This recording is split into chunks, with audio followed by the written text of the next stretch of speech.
Mas Raden Bagus Bayu Pamungkas Ki. Assalamualaikum. Izin tanya katanya, apakah pusaka yang berbahan kuningan atau wesi kuning, kuning sari itu termasuk ke dalam pusaka yang sepuh? Mohon jawabannya katanya Ki. Enggak. Oke, salam sejahtera buat Raden Bagus Bayu Pamungkas. Salam sejahtera buat keluarganya juga ya. Amin.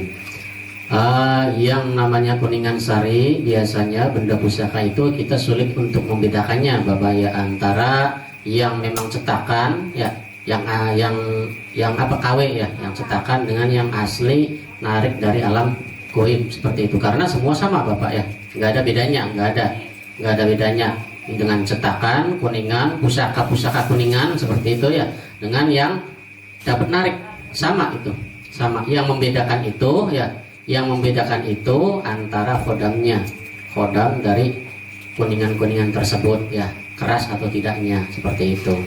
Karena biasanya kebanyakan orang kalau kita narik itu ya di media YouTube, saya sendiri narik kuningan. Nah, dapatnya entah itu balokan emas ataupun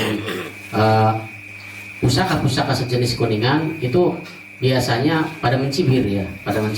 Jadi dianggapnya itu dapat beli dari pasaran seperti itu. Padahal yang namanya dari pasaran itu ya, cetakannya itu meniru dari asli dari pusakanya ya, seperti itu.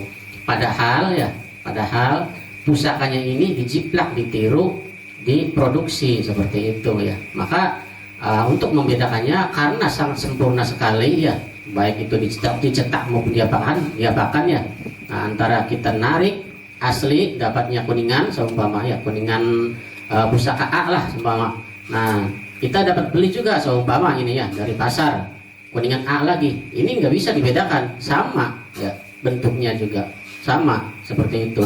Nah, yang membedakan itu kemungkinan khodamnya ya, yang kalau dapat beli nggak ada khodamnya, yang kalau dapat narik ada khodamnya seperti itu.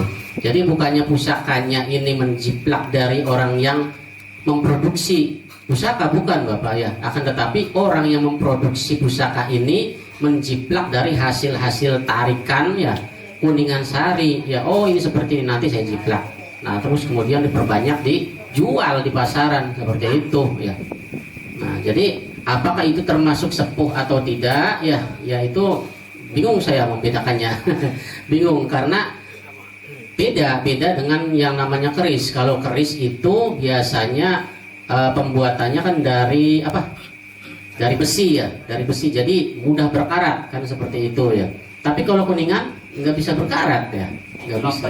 Kinclong, andai pun seumpama udah lapuk ya, udah lapuk, itu tinggal dikasih minyak sedikit, diusap lagi, kinclong lagi.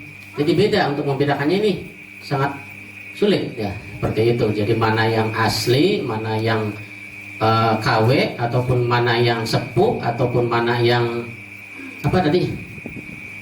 yang sepuh dengan yang lama itu ya, itu sulit membedakan. Kalau kuningan itu ya, yang dibedakan itu di dalamnya biasanya.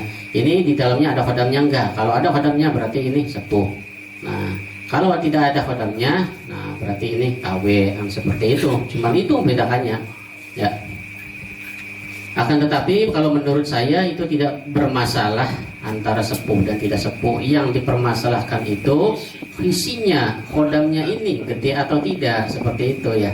Nah, seperti itu. Biarpun lama ya ataupun sepuh, kalau khodamnya ecak-ecak buat apa juga kan ya. Tapi biarpun zaman sekarang atau kamardikan juga, kalau khodamnya gede kan ya luar biasa seperti itu. Terkadang saya juga mengalami ya yang namanya narik pusaka.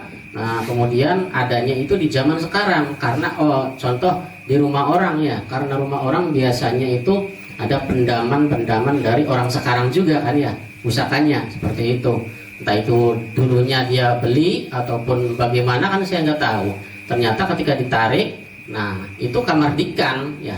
Ya bukan dapat beli, sayanya ini bukan dapat beli, bukan, akan tetapi mungkin orang yang tadinya itu mempunyai pusaka yang hilang ya. Nah, kemudian dicuri oleh jin masuk ke alam goib itu, dulunya mungkin dapat beli dari kamardikan kan seperti itu ya. Kadang-kadang saya juga nemuin hal seperti itu ya. Tapi menurut saya tidak masalah. Yang penting masalahnya itu kodamnya gede atau tidak. Kalau gede ya itu berarti bagus. Kalau kecil ecek-ecek ya biarpun apa tadi? Sepuh. Iya sepuh ya bagaimana kan ya seperti itu.